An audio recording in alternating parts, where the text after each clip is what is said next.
So just how fast are the best female professional cyclists?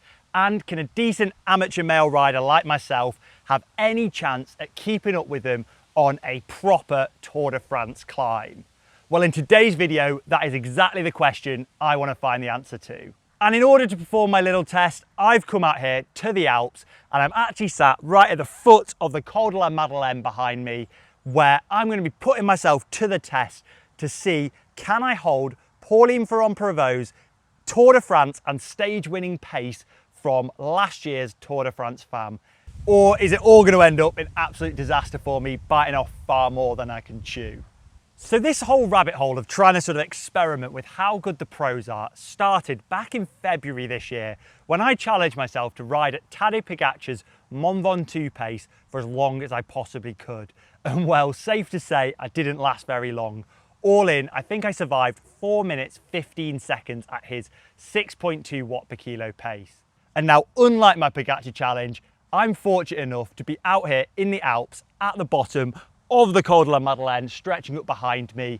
And that means I don't have to rely on any Zwift simulations here. I can get out on the real climb and put myself to the test. Last year, up the Col de la Madeleine, Pauline Ferrand-Prévot did an absolutely incredible performance to dominate the women's tour.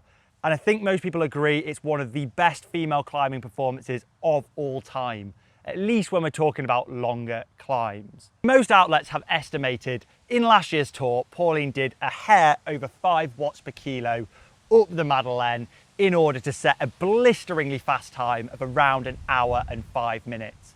Now, a little bit of housekeeping first. It is not the standard route up the Madeleine they did. They did the back road up Mont Ventoux or something like that. I keep thinking of Gallifrey from Doctor Who, but that's an aside. In order to keep this test as fair and accurate as possible, I'm going to be doing the exact same route they used on that stage. And now Pauline Ferrand-Prévot is a very small, very lightweight climber who rides a tiny little Cervelo R5 that I actually got to catch a glimpse of at the sign-on for the Etape de Tour this year. Yeah, that was quite a nice coincidence. And now when it comes to climbing performances, you think watts per kilo's everything, but when you're a really lightweight rider compared to a heavy rider, you generally have to do slightly more watts per kilo to climb at the same pace. So I've modelled what Best Bike Split thinks I'm gonna have to do at my weight of 67 kilos with a 7 kilo bike when you take into account all my spares, and it spat out 4.9 watts per kilo, so slightly below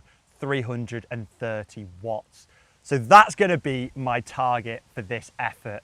Now, I'm no stranger to riding at those sort of power outputs. You know, when I rode up Sacalobra in under half an hour, I did nearly 340 watts. And similarly, when I did my Col de Sabataya effort earlier this year, I did around that same sort of power. So I do think this is going to be an incredibly difficult challenge, but there is a slim window of me succeeding here. At least a far greater chance of me succeeding than when I did my Pogačar challenge. Before I get started, let me know in the comments below, how long do you think I'm going to be able to survive at that pace for? And we'll see who gets the closest to the real answer. Who knows, maybe I will beat her time all the way to the top. We're going all the way up there today. Let's get started before it gets too hot. And off we go. As we kick off the climb, rolling out of the village of La Chambre, you can see the road is pretty steady to start.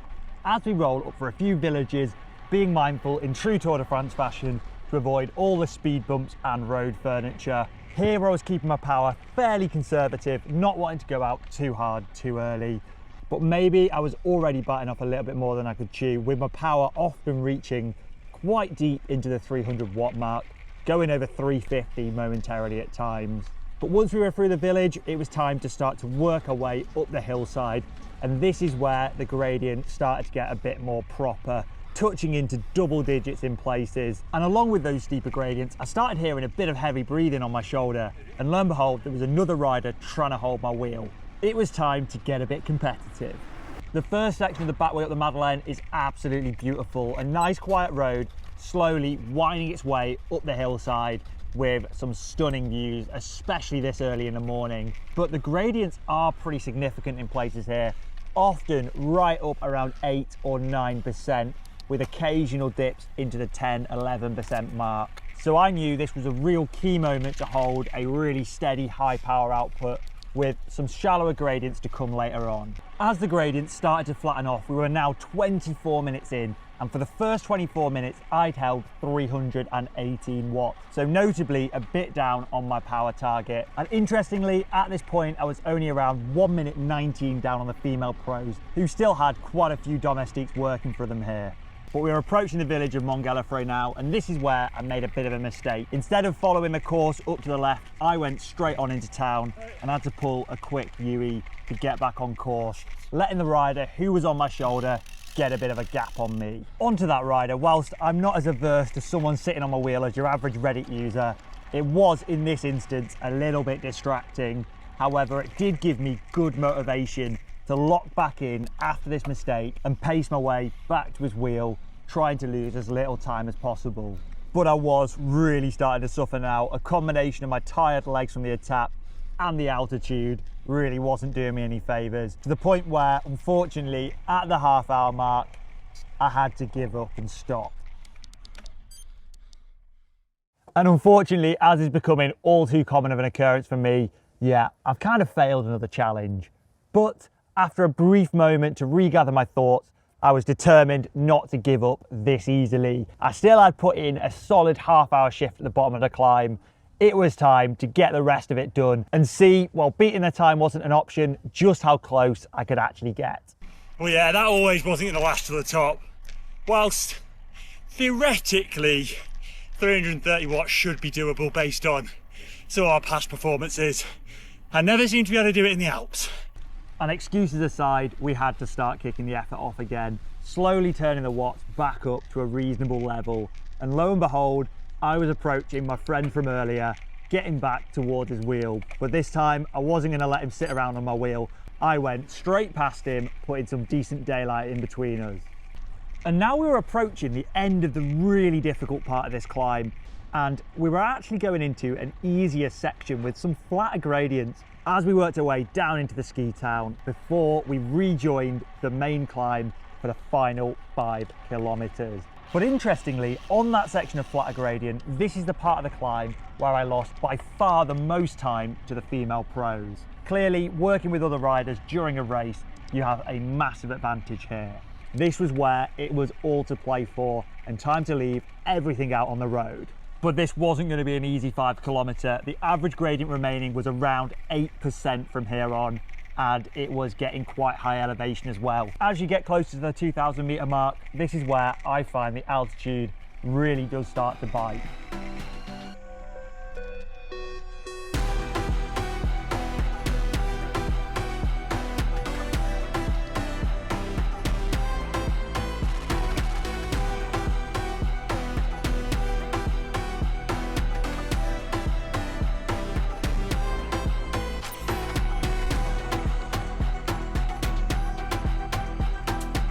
One K to go. Oh, I'll be glad to finish this one.